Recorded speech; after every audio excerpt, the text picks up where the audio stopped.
días a todos. Buenos días. Que el Señor les bendiga. Es un gozo poder estar con ustedes hoy en este culto de adoración al Señor. Yo quiero invitarles a que puedan abrir conmigo sus Biblias en Hebreos capítulo 10, versículos 23 al 25, que será nuestro pasaje en el que vamos a meditar y a buscar al Señor en esta mañana. Hebreos capítulo 10, versículos 23 al 25. La palabra del Señor dice así en Hebreos capítulo 10, versículos 23 al 25. Mantengamos firmes sin fluctuar la profesión de nuestra esperanza, porque fiel es el que prometió. Y considerémonos unos a otros para estimularnos al amor y a las buenas obras, no dejando de congregarnos como algunos tienen por costumbre, sino exhortándonos, y tanto más cuando veis que aquel día se acerca. Quiero que me permitan ir al Señor una vez más en oración, pidiéndole que Él nos direccione al tomar este texto y meditar en él. Vamos a ver. Gracias, Señor, por darnos el privilegio de estar juntos en esta mañana. Te ruego, Señor, por tu gran misericordia, que puedas hablar a nuestras vidas, a nuestros corazones. Que sea, Señor, tu palabra alimentándonos, dándonos la palabra necesaria para poder conocerte más, saber qué es lo que tú quieres de nosotros y que traigas un verdadero consuelo a nuestras vidas también. Señor, te lo suplicamos en el nombre de Jesús. Amén. Amén. Amén. El día de ayer, hablando con el hermano Edgar, me dijo, bueno, no hemos tenido la oportunidad de estudiar mucho en la carta de los Hebreos todavía, así que yo le dije, hoy voy a tener el privilegio de compartir con ustedes un pasaje muy práctico, realmente tiene aplicaciones prácticas directas. Sin embargo, un pasaje que está enraizado completamente en un asunto doctrinal que es fundamental. Y ese asunto doctrinal es el nuevo pacto. Así que antes de poder meternos en nuestro texto a manera de introducción, yo quisiera que me permitan mirar un poco de dónde salen estas responsabilidades. Hoy vamos a estudiar las benditas responsabilidades de este nuevo pacto.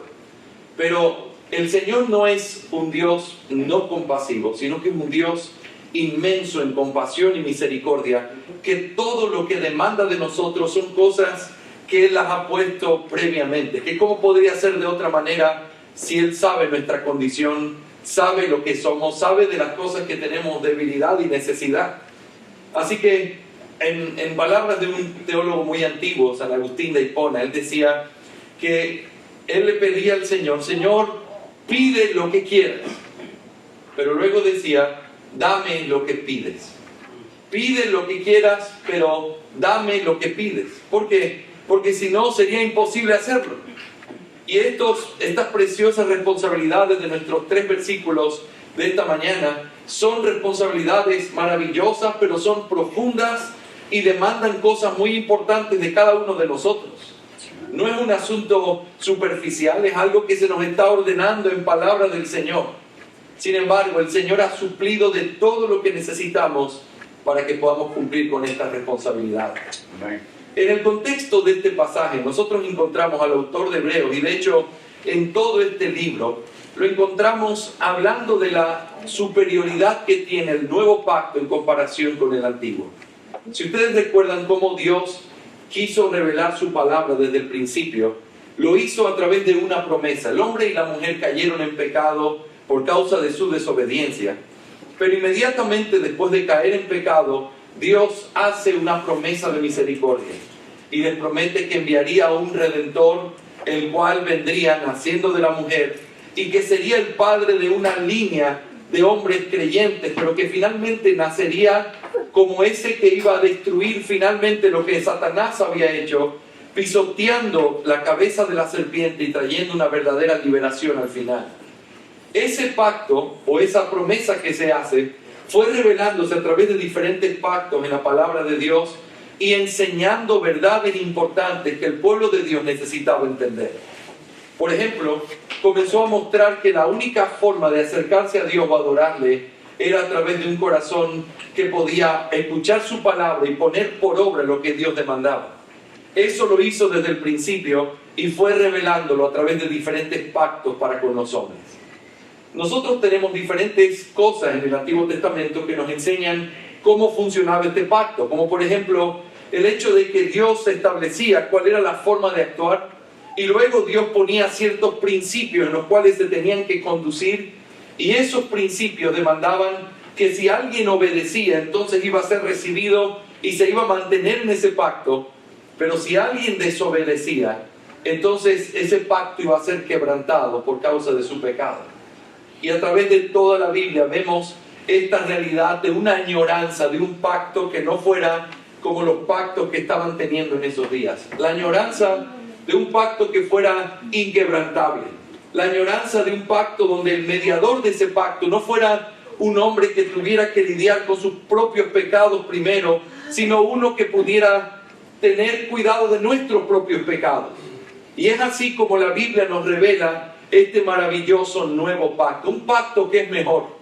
Un pacto que es mucho más importante y mucho más profundo que ese pacto hecho con la sangre de machos cabríos o de toros, porque fue hecho en la sangre de nuestro Señor Jesucristo. El autor de Hebreos, eso es precisamente lo que hace. ¿Te acuerdas de los sacerdotes? Sí, hay un sacerdote mejor. ¿Te acuerdas de los sacrificios? Sí, hay un sacrificio mejor. ¿Te acuerdas del pacto? Sí, hay un pacto mejor. Y ese es el contexto inmediato de nuestro pasaje. En el versículo 16, si ustedes lo miran conmigo, del mismo capítulo 10, habla de ese pacto que haría con ellos. Y dice, después de aquellos días, dice el Señor, pondré mis leyes en sus corazones y en sus mentes las escribiré. Y añade, y nunca más me acordaré de sus pecados y transgresiones. Él está citando las palabras preciosas de esto que ahora somos en Cristo Jesús.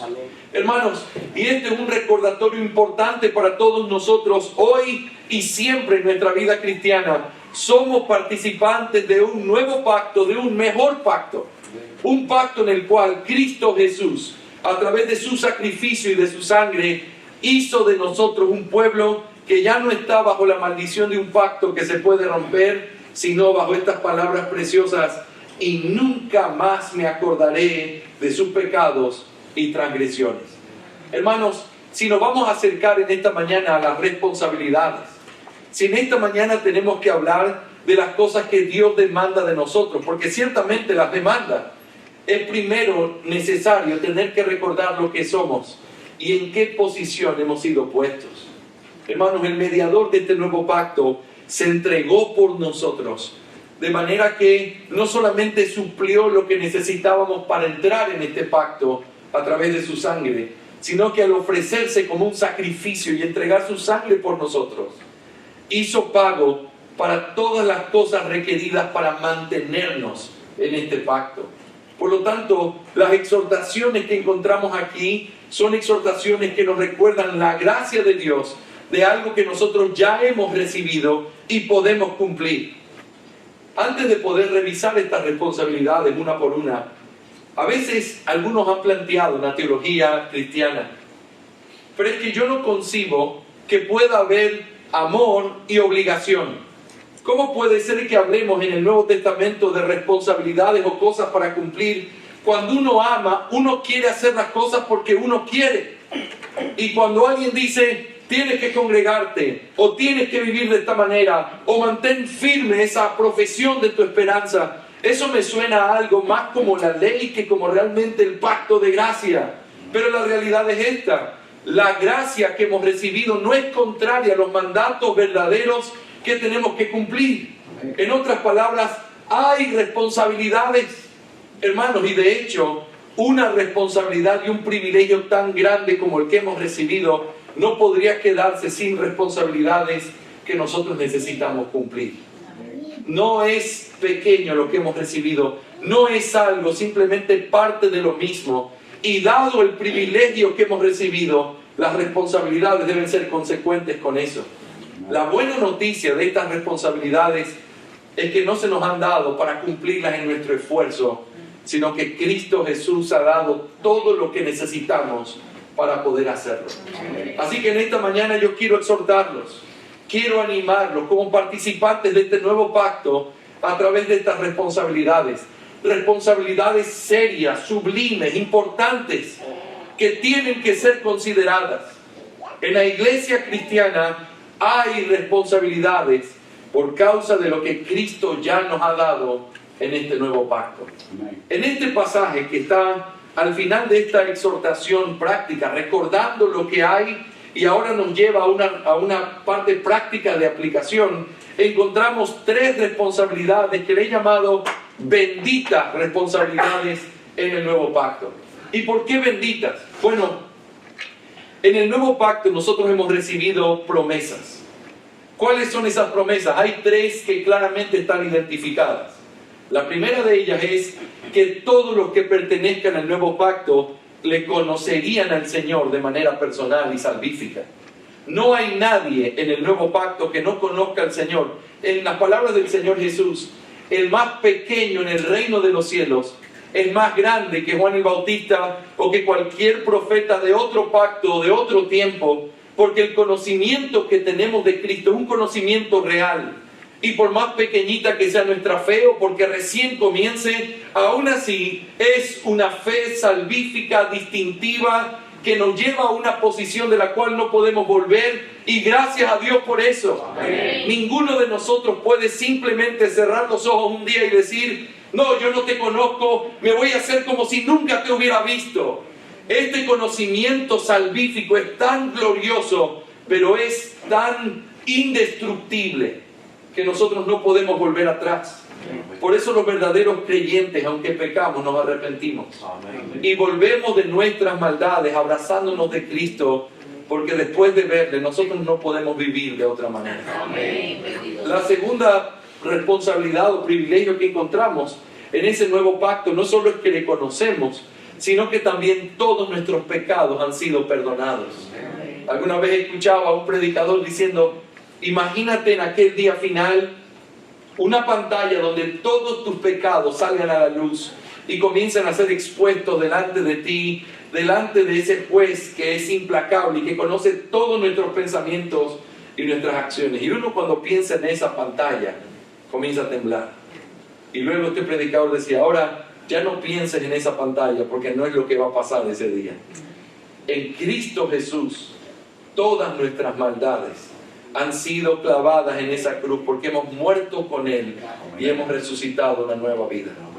Hermanos, ¿por qué recordar estos privilegios? Porque estos privilegios nos llevan a pensar en las importantísimas responsabilidades. Pero finalmente hay un tercer privilegio que está en este nuevo pacto, que es el hecho de que nosotros hemos recibido la ley, y la ley ha sido puesta sobre nuestro corazón. Yo quiero que piensen en esto. ¿Qué es lo que esto implica? La ley en el corazón significa, y todos podríamos recordar, bueno, la ley la conocemos desde siempre. Fuimos creados a la imagen de Dios, no hay hombre que no conozca la ley de Dios. Los niños que nacen, no hace falta que nadie les enseñe la maldad, porque ellos la conocen. ¿Pero por qué la conocen? Porque son seres morales creados a la imagen de Dios. Sin embargo, este conocimiento de la ley, o el hecho de tener la ley en el corazón, no es igual al conocimiento natural, no es igual al conocimiento que un judío tiene cuando lee los 10 mandamientos. Este conocimiento de la ley es un conocimiento de amor por la ley y de la capacidad que Dios nos ha dado para poder cumplir con lo que Él demanda en esa ley. Y esa ley se resume en 2 grandes mandamientos: amar a Dios y ¿qué más? Y amar al prójimo. Y amar a Dios y amar al prójimo se convierte en la verdadera responsabilidad de todos los creyentes en el nuevo pacto.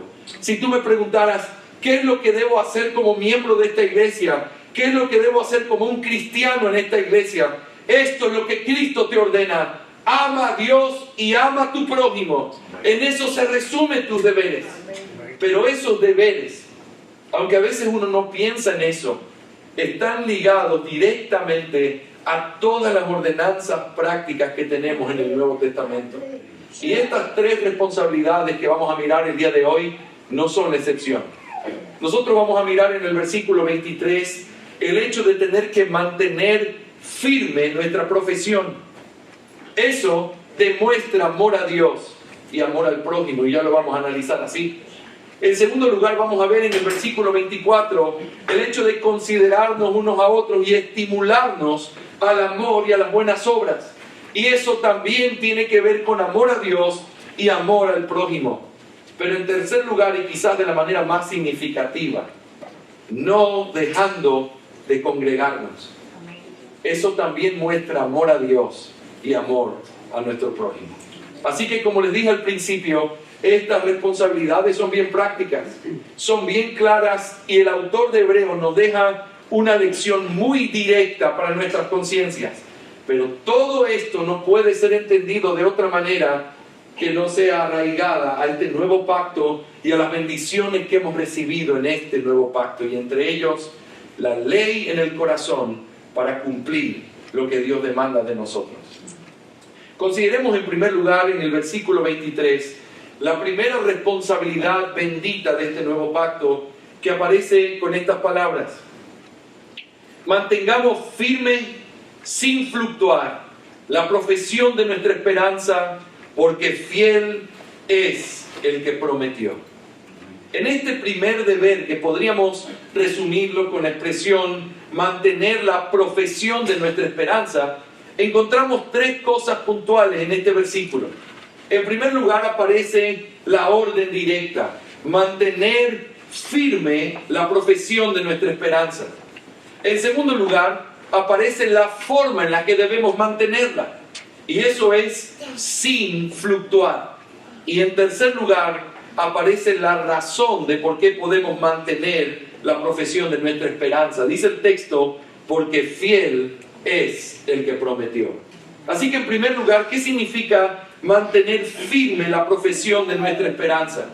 Hermanos, en medio de nuestro caminar hay un desafío constante con el que nosotros tenemos que tratar día tras día, y es que nosotros vivimos por fe en medio de un mundo de vista. Todo lo que nosotros tenemos delante de nuestros ojos es un desafío para nuestra realidad de la fe. Yo quisiera que pensemos por un momento en los cristianos que vivían en el siglo I. Cuando el apóstol Juan recibió la revelación del Apocalipsis, había algo bien importante que a veces uno lo pasa de lado sin prestarle la atención debida. ¿Por qué recibió el Apocalipsis? Bueno, quiero que te imagines la escena. Juan, uno de los importantes apóstoles del Señor, está puesto en una isla, separado de todos, como una especie de prisión. Los cristianos están siendo perseguidos, y quiero que te imagines a la gente común y corriente de las iglesias en esos días. Vamos a imaginarnos nosotros. No podríamos reunirnos en un lugar tan cómodo y bonito como este. Tendríamos que estar metidos en alguna catacumba, en silencio, sin poder cantar, quizás diciendo muy despacito las cosas que recordábamos de las enseñanzas apostólicas, mientras las mujeres tienen que estar aguantando las lágrimas de sus hijos que están muertos en la calle y tirados en el piso sin que nadie los pueda reclamar, como muestra de que eso es lo que le pasa a todos aquellos que no adoran al César. Imagínate el dolor, imagínate la desolación, imagínate la falta de tranquilidad en medio de ese pueblo, quizás pensando: el Señor se olvidó de nosotros, quizás lo que hemos creído no es tan verdadero, quizás ya no va a pasar lo que estamos esperando. Y entonces el Señor se acerca a Juan y le revela cosas maravillosas que Él tenía que decirle a ellos y a todos nosotros el día de hoy, porque sigue siendo igual de necesario. ¿Ves a ese muerto en la calle? Sí. Ahora quiero que mires hacia el cielo. Es el mismo que entra y que es recibido con palmas en las manos de parte de los que están ahí y están gritando que ellos son más que vencedores. Amén. ¿Ves a esa fe de la que ellos dicen, de la que se burlan y de la que piensan que no es nada importante? Ahora quiero que mires al que está sentado en el trono, aquel que recibe toda la gloria, aquel de quien todos estos santos que están ahí proclaman y dicen, y toda la creación está proclamando su nombre. Lo que ves en la tierra es solamente una parte de la realidad, pero no toda la realidad. Hay una realidad mayor, profunda, espiritual, que tiene que alimentar la fe, y que es algo que el Señor Jesús sabe por causa de nuestra debilidad. Hermanos, hoy todo lo que vemos, lo vemos simplemente a través de los ojos de nuestra fe. Y a veces los ojos de nuestra carne ven algo completamente contrario. ¿Cómo puede ser que Cristo reine hoy si yo veo lo que se hace en los diferentes países? Hoy hay una consulta popular en el Ecuador y creo que algunos de ustedes saben las cosas difíciles que hemos vivido en estos últimos meses. ¿Cómo uno puede mirar eso y decir Cristo reina? Cristo está sentado en su trono cuando los malos viven bien, no son juzgados, hacen arreglos con la justicia y no son puestos en la cárcel. ¿Cómo puede ser? Bueno, por eso la exhortación es tan penetrante. Mantengamos firme, sin fluctuar, la profesión de nuestra esperanza. Hermanos, si hay algo en lo que nosotros necesitamos recordar que es parte de la vida cristiana, es que Dios no te llamó simplemente a ser salvo. Es como pareciera que la gran meta de la iglesia es salvemos personas, vamos a bautizar personas y se acabó la misión. La misión es enseñarles a guardar todo lo que el Señor ha mandado y aprender a vivir dando un testimonio real de quién es Jesucristo, de que Él transforma vidas realmente, transforma familias, es capaz de darle esperanza a los que no tienen ninguna esperanza. Esa es la verdadera profesión de nuestra fe, lo que hemos creído, lo que nos hemos abrazado. ¿Quién es nuestro Cristo? Hermanos, la exhortación que se hace aquí de mantener esa profesión sin fluctuar es realmente un desafío muy grande. ¿Qué es la fluctuación? ¿O qué quiere decir aquí el autor de Hebreos? Bueno, es el hecho de algo que no se mantiene constante. Ninguno de nosotros podría decir que es alguien constante. Hay días que tenemos buenas rachas y que vamos por buenos meses, y hay otros días en los que simplemente no estamos caminando en nuestros mejores días. Espiritualmente, anímicamente, no estamos animados, pero el ánimo que se nos da aquí es que la forma en la que nosotros abrazamos nuestra fe y como nosotros nos sostenemos de eso que profesamos, debe ser de esa forma que no es como el hombre de doble ánimo. Debe ser de esa forma en la que te abrazas aun cuando no entiendes o no puedes ver cómo son las situaciones. Tú sigues confiando y te sigues sosteniendo porque crees en aquel que ha prometido. Y ese es el énfasis de eso al final de este pasaje donde dice, porque fiel es el que prometió. Hermanos, ¿qué es lo que puede ayudarnos a sostenernos en medio de toda duda, de todo conflicto, cuando todo tambalea, cuando aún mi propia esperanza y expectativa tambalea? El hecho de quién es el que prometió. ¿Quién fue el que prometió? Una de las cosas maravillosas de este nuevo pacto es recordar que el mediador del nuevo pacto era alguien que no puede ser nadie más que Cristo Jesús. Se hizo hombre siendo Dios, tomó cuerpo y alma humanas para poder vivir nuestra vida, sufrir nuestros dolores, morir nuestra muerte, y al morir en la cruz no solamente nos limpia de nuestro pecado y entonces nos permite entrar en esta relación con Él, sino que a través de ese sacrificio ha pagado todas las cosas que son necesarias para mantenernos en nuestra relación con Dios. ¿Por qué nuestra esperanza no cae? ¿Por qué nuestra esperanza no tiene que fluctuar? Porque su amor es permanente, porque sus palabras no cambian, porque lo que Él prometió y la forma en la que Él nos abraza no tiene fluctuación. Y hay días en los que yo puedo dudar profundamente de quién soy, de qué hago, de qué tengo, de lo que puedo hacer, pero nunca puedo dudar de lo que Él es y de lo que Él ha hecho, porque Él es fiel y es fiel el que prometió. Hermanos, la esperanza que tenemos de mantenernos firmes no es por nuestros brazos o nuestras piernas fuertes, sino porque estamos abrazados de aquel que es la roca inconmovible. Y en eso debe estar nuestra esperanza. Déjame aplicar esto de una manera práctica muy sencilla. Hermanos, cuando nosotros vivimos momentos de dificultad, una de las cosas que buscamos hacer es aislarnos. Y es entendible, todos lo entendemos. Queremos estar solos, queremos tener tiempo para pensar, para poder... Pero esto es tan contrario a ese pensamiento natural. Nuestra fe necesita ser alimentada y nosotros tenemos un pastor que es fiel. Fiel porque nos ha prometido darnos verdes pastos, que ha provisto de diferentes maneras, como congregándonos en nuestra iglesia, escuchando la palabra, teniendo ese tiempo de meditar y aprender de Él constantemente. Hermanos, si hay algo que tiene que quedar claro en nuestra vida cristiana, es que no fuimos salvados simplemente para saber qué bueno es esta salvación que vivimos, sino para poder crecer y dar muchísimo fruto. ¿Te acuerdas que cada una de estas cosas nos tiene que llevar a amar a Dios y amar a nuestro prójimo? Bueno, el hecho de mantener firme nuestra profesión nos hace amar a Dios, porque nos recuerda quién es, nos recuerda qué nos dio, nos recuerda su amor por nosotros. Pero también tiene que llevarnos a amar a nuestro prójimo, porque la iglesia requiere de hombres y mujeres que tengan una fe firme sin fluctuar. ¿Saben?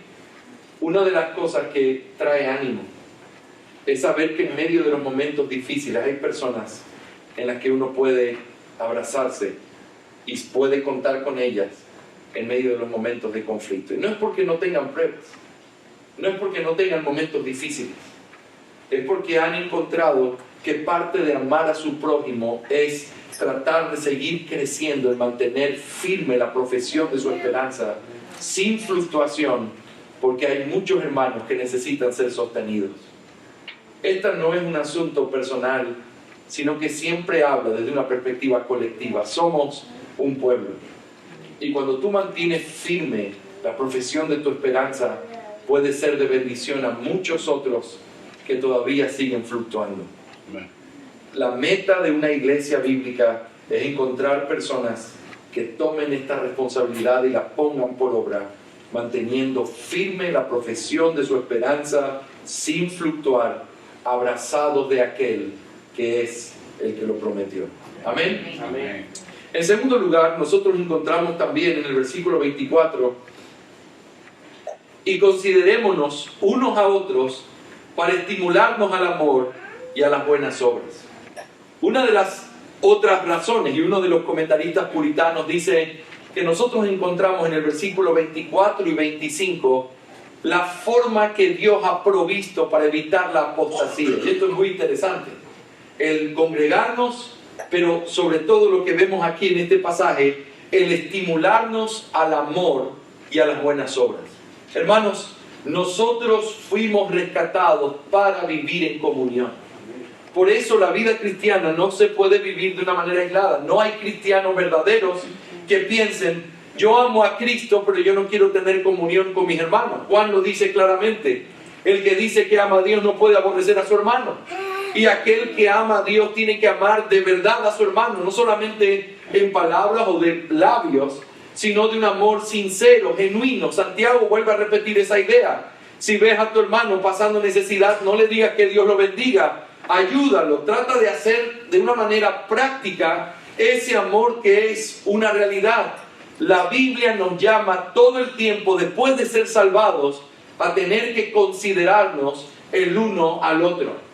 Hermanos, es por eso que la iglesia es el centro de la voluntad de Dios en la tierra. Ser parte de una iglesia local es la voluntad de Dios, ser miembro de una iglesia. No los conozco a la gran mayoría de ustedes, pero quiero decirles, no sé quiénes de ustedes son miembros o quiénes de ustedes están asistiendo. Solo quiero decir una cosa importante. Nadie puede simplemente pensar que el fin de su vida cristiana es amar al Señor y ir a la iglesia eventualmente porque estamos bien con Él. Porque la vida cristiana tiene que ver con, después de amar a Dios, somos empujados a tener que amarnos el uno al otro. Amén. Y eso no se puede si no es en medio de una comunidad. Eso no se puede. Este principio no podrías cumplirlo si tú eres un asistente a una iglesia. Este principio no puedes cumplirlo si tú eres alguien que está diciendo: yo amo a Cristo, pero no estoy de acuerdo con la iglesia ni la religión. Porque la religión o la manera práctica de aplicar ese amor es un deber que encontramos en este versículo, considerándonos unos a otros. Y ese principio, unos a otros, se encuentra en tantos lugares del Nuevo Testamento que nos recuerda que realmente esa es la dirección correcta. Hermanos, piensen en los versículos que están de lo que están llenos las cartas del apóstol Pablo, por ejemplo. Cuando él dice que tenemos que orar los unos por los otros, o perdonarnos los unos a los otros. Me encanta cuando dice en 1 Tesalonicenses capítulo 4, versículo 18, alentaos los unos a los otros. Es el desafío de aprender a reconocer que vivimos juntos, que tenemos una responsabilidad y que es nuestra responsabilidad como iglesia el tener que amarnos, cuidarnos y ayudarnos el uno al otro. Amén. Hermanos, este texto y esta realidad bíblica debería empujarnos de pensar como crecimos pensando en el catolicismo romano. En el catolicismo romano, si alguno de ustedes lo fue, recuerdan que había una especie de distinción entre los que se sientan y aquel que está delante. El que está delante es el que ministra y el que es importante en la misa. Ustedes pueden no estar si quieren, pero el que está delante no podía faltar, porque si él no estaba no había misa. Pero si tú no ibas no importaba, porque al final tú eras simplemente un agente pasivo en lo que se hacía. Ese no es un pensamiento bíblico. Eso no es lo que la palabra de Dios enseña. La Biblia empieza diciendo que nosotros somos esa casa de Dios en donde Dios ha decidido habitar, piedras vivas tomadas por la gracia de Dios y puestas el uno al lado del otro para hacer de esta casa la habitación de ese Dios bendito y santo al que hemos invocado en esta reunión. Amén. Hermanos, por eso no podemos vivir separados.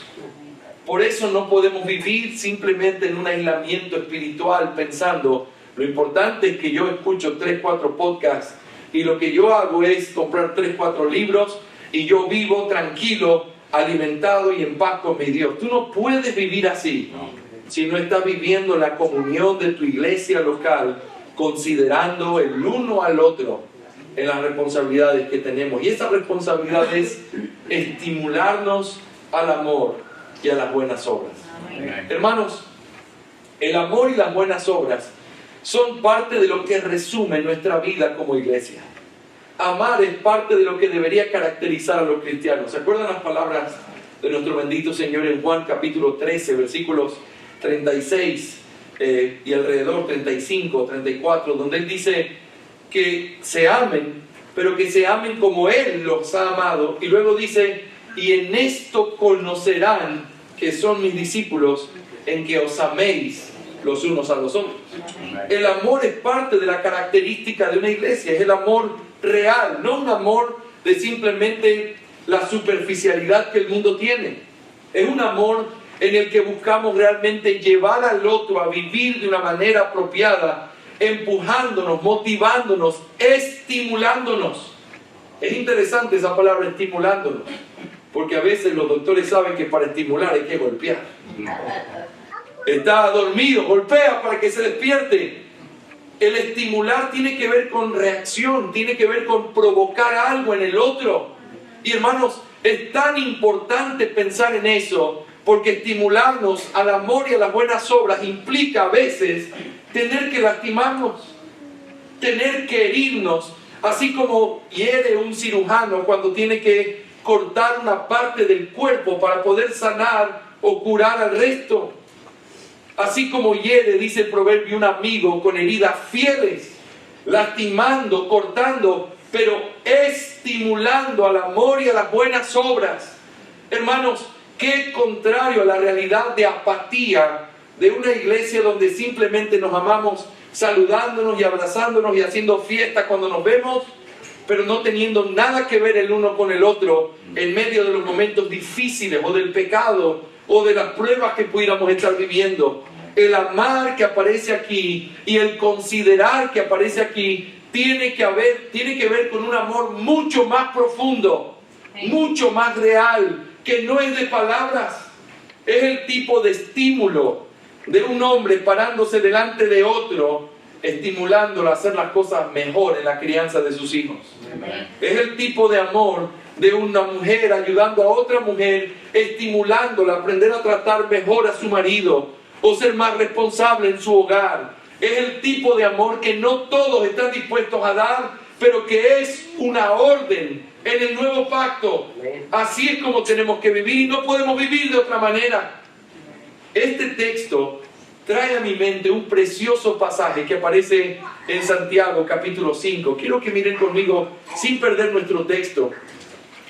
Santiago capítulo 5 es un pasaje desde el versículo 7 que nos estimula a la perseverancia. Pero quiero que noten algo bien interesante aquí. Dice el versículo 8: tened también vosotros paciencia y afirmad vuestros corazones, porque la venida del Señor se acerca. Y luego dice el versículo 9: hermanos, no os quejéis unos contra otros, para que no seáis condenados. He aquí, el juez está delante de la puerta. Este pasaje trae a mi mente la misma realidad que aparece aquí en Hebreos capítulo 10. El hecho de estimularnos, lo contrario a eso sería quejarnos el uno del otro. Y me encanta pensar en esta ilustración. Quiero que pienses en la ilustración de una montaña, porque la vida cristiana no es una carrera plana de 100 metros, ¿sí o no? Todos lo sabemos. Es una montaña difícil a veces donde sinceramente te sientas y quieres llorar diciendo, ya no voy más, aquí me quedo. Bueno, en medio de eso, quiero que te imagines, en medio de esa caminata por la montaña, no estás solo. Qué buena noticia. Bueno, depende de eso, porque es una buena noticia si quienes tienes a tu lado son gente que te anima y te estimula a seguir caminando. Ahora quiero que te imagines la escena de alguien que va contigo a la montaña, tú ya no puedes más, te sientas, estás acalambrado, estás bravo, te pican los mosquitos, no quieres saber nada. Y el otro se para y te dice, yo sabía que tú no podías, no sé ni para qué empezaste esta caminata, si yo sabía que no ibas a llegar a la meta, quédate ahí mejor llorando con tus picadas de mosquito. Ese tipo de acompañantes no son los que uno necesita en una caminata difícil. Y a veces eso es lo que pasa cuando nosotros vivimos de una manera incorrecta el uno con el otro. En medio de esa caminata, cuando uno comienza a tener problemas en la crianza de sus hijos, lo único que sale de los labios del otro es, ahí está, no que muy día del Señor, de que guardas las cosas tan así, ahí está, pues yo sabía que no ibas a poder, si lo tuyo, o en medio de los problemas matrimoniales, pero qué linda matrimonio el que celebraste, ¿no? Pero ahí está, pues eso es lo que realmente es el matrimonio, yo sabía que tú no podías con esto. Ese tipo de compañerismo no es el que se nos manda, y trato de mostrarlo de una manera tan evidente para pensar que muchas veces nosotros podemos ser así, con nuestro legalismo, con nuestra apatía, con nuestra falta de amor, con nuestra falta de misericordia cuando vemos que alguien se está equivocando. Si tú vieras que alguien en una caminata y de la que ya tienes un poco de experiencia, sabes que tiene la mejor intención, pero va con los zapatos incorrectos o su mochila está muy pesada, sería una falta de misericordia no decirle, oye, yo sé que tú quieres llegar lejos, pero suelta esa mochila porque si no, no lo vas a hacer. Ese es el tipo de compañeros que uno necesita. Compañeros que puedan estar a tu lado en medio de este peregrinaje, estimulándote. Dale, gordito, tú puedes, gordito. Eso es lo que uno esperaría. Alguien que esté a tu lado, ayudándote, estimulándote, motivándote, porque eso es lo que el Señor nos demanda. Ahora, siempre me gusta pensar en esto. La Biblia no está hablando del otro, está hablando de mí. Soy yo el que tiene que cambiar. No pienses en quién es como un mal compañero en el camino. Piensa en qué tipo de compañero estamos siendo nosotros en esta estimulación al amor y a las buenas obras que el Señor demanda de nosotros. Hermanos, qué diferente es esto de pensar que ser miembro de una iglesia es simplemente cumplir con las reuniones si es que puedo. Es muchísimo más que eso. Somos hermanos que nos necesitamos el uno al otro en medio de este peregrinaje. La buena noticia es que en medio de todos nuestros desaciertos, nuestros pecados, nuestra falta de amor y de templanza, el Señor ha provisto de todo lo que necesitamos para que podamos hacer lo que Él nos demanda. Amén. Así que no es una excusa al carácter. Déjame decirte una cosa puntual. No es una excusa a la cultura en donde vives. Es que en mi país yo era más cariñoso, pastor, le prometo que yo sí era cariñoso. Aquí, usted sabe cómo es vivir en los Estados Unidos. Bueno, la cultura tampoco es una excusa para no hacer lo que uno tiene que hacer como hermano, considerándose el uno al otro y estimulándose al amor y a las buenas obras. En tercer y último lugar, en esta mañana, encontramos en el versículo 25, no dejando de congregarnos, como algunos tienen por costumbre, sino exhortándonos y tanto más cuando veis que aquel día se acerca. Aquí encontramos algo bien importante. En primer lugar está el mandato, una vez más, no dejando de congregarnos. Ahora, yo quiero que pienses en esto. ¿Cómo se puede entender el no dejar de congregarnos en todo este contexto? Bueno, me gusta pensarlo de esta manera. El no dejando de congregarnos se convierte en el escenario en el cual nosotros mantenemos firme la profesión de nuestra fe, exhortándonos y animándonos con otros para no dejar de hacerlo. El congregarse se convierte en un escenario bendito que Dios ha establecido para poder ayudarnos y exhortarnos mutuamente. Ahora, ¿cómo muestro mi amor a Dios cuando me congrego? Déjame decirte esto de una manera bien importante. Y soy pastor de una iglesia, por lo tanto sé las luchas que uno tiene a veces con congregarse o con que los miembros se congreguen. Así que lo que te voy a hablar, te lo voy a hablar como se lo hablaría a la gente de mi propia iglesia. Edgar me dijo, predíquele como a su iglesia, así mismo lo voy a hacer. Ahora, piensen en esto. Amar a Dios implica adorarlo.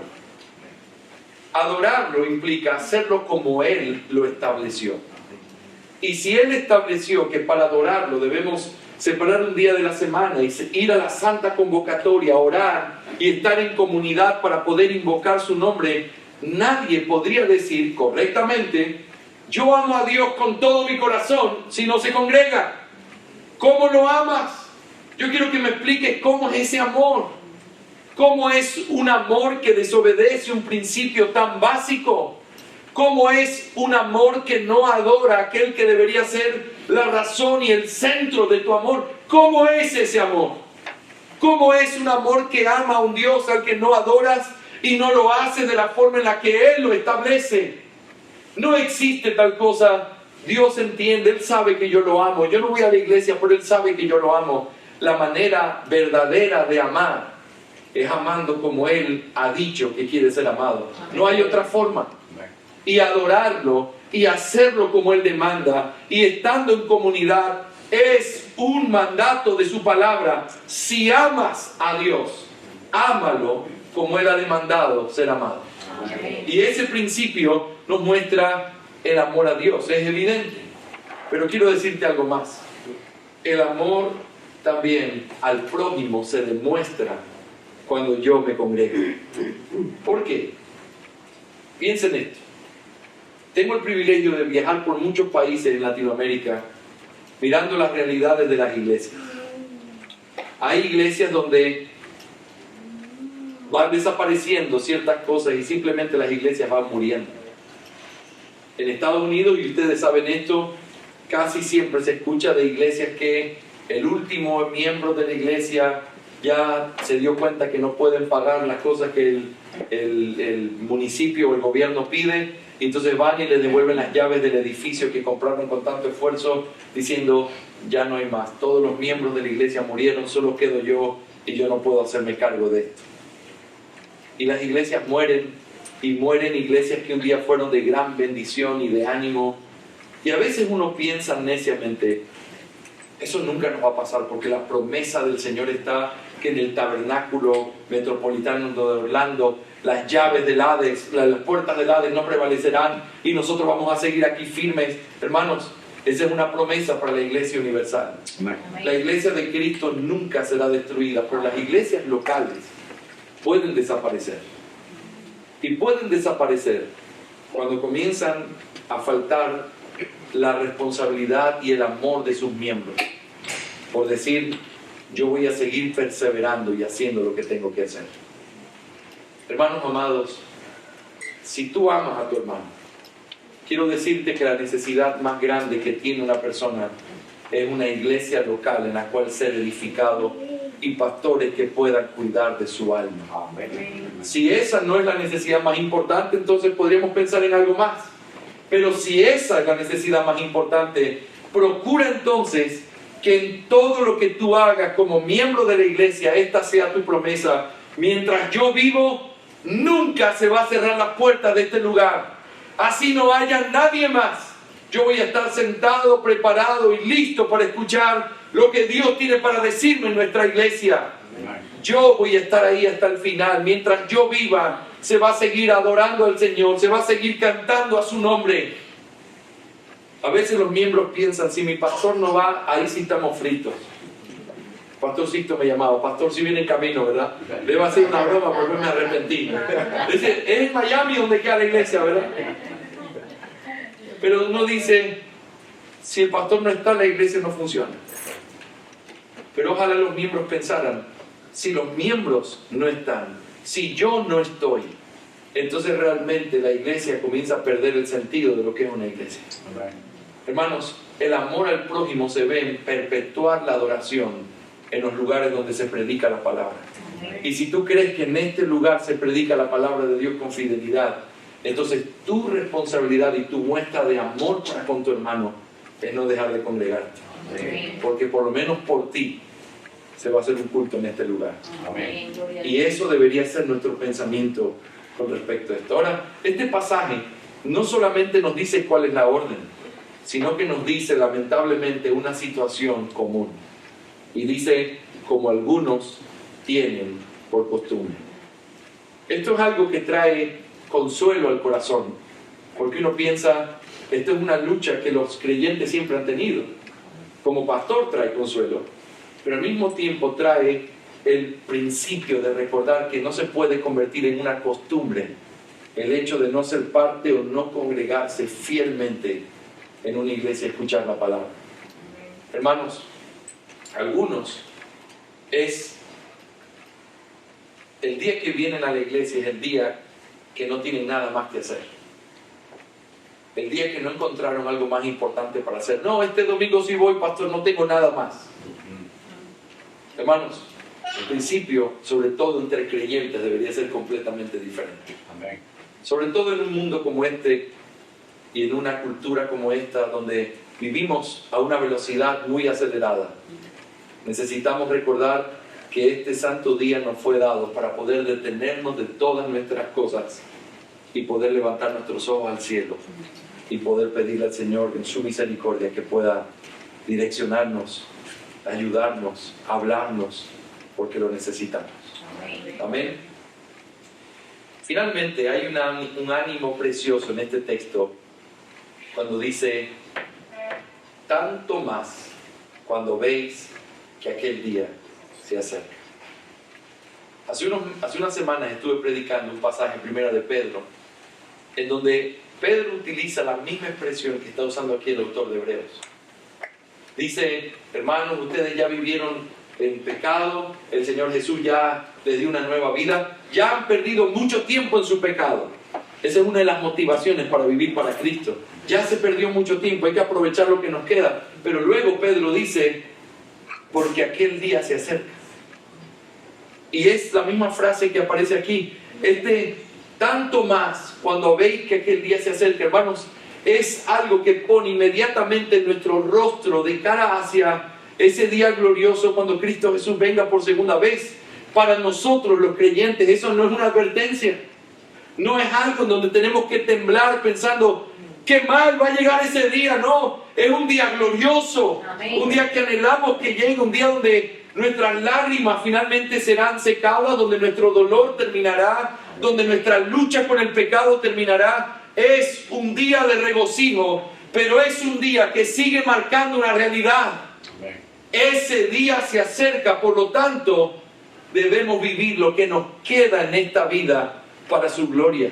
Amén. Qué triste sería que el Señor Jesús vuelva un lunes y que el domingo anterior nosotros no hayamos estado en la iglesia diciéndole, te esperamos, Señor Jesús, ven pronto. Qué triste sería que venga el domingo y muchos de nosotros dedicados a otra cosa que no sea adorar su nombre. el resto de vida que nos queda, deberíamos aprovechar para vivirlo al máximo para Él. Amén. Ese día se acerca. Ese día se acerca. No es un día para temer o temblar pensando qué mala noticia. Es una excelente noticia. Pero hoy que vivimos en hostilidad, hoy que todavía nuestros ojos de la fe tienen que moverse por fe y no por vista, hoy que todavía el mundo sigue siendo hostil y sigue rechazando a Cristo, hoy que se nos pide nuestra lealtad en medio de un mundo tan hostil hacia el Evangelio, hoy tenemos que vivir para Él, porque ese día se acerca. Amén. Hermanos, qué precioso recordatorio de por qué tenemos que seguir santificando nuestra vida, manteniendo firme, sin fluctuar nuestra esperanza, ayudándonos y motivándonos, estimulándonos el uno al otro y no dejando de congregarnos. Ese día se acerca y la vida que tenemos hoy debemos vivirla, como dijo Pablo en Gálatas 2:20, como estando crucificados con Cristo y ya no viviendo más nosotros, sino viviendo Él en nosotros. Amén. Quiero terminar esta mañana diciendo que estas responsabilidades del nuevo pacto son realmente responsabilidades que el Señor nos da después de habernos suplido de todo lo que necesitamos.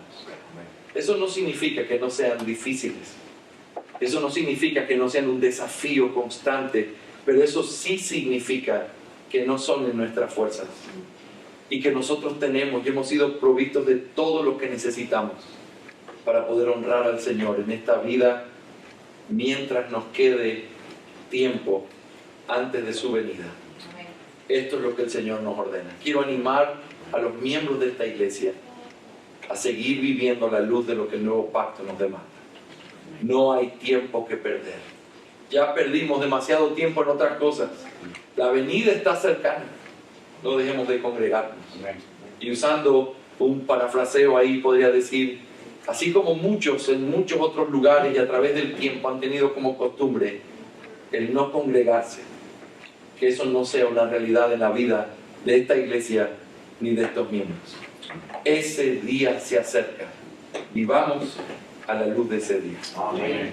Y si alguien está hoy aquí que no conoce al Señor Jesús todavía, y que quizás está viniendo a escuchar y está prestando atención a la predicación de la palabra, es un privilegio siempre tenerte en nuestras iglesias escuchando la palabra de Dios y eres siempre bienvenido. Pero quiero decirte algo que debo rectificar contigo con respecto a aquel día se acerca.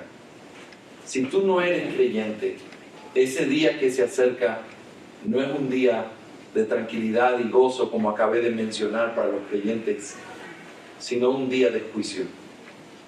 Y es necesario que pienses en ese día también cómo vas a presentarte delante de Dios en tus propias obras.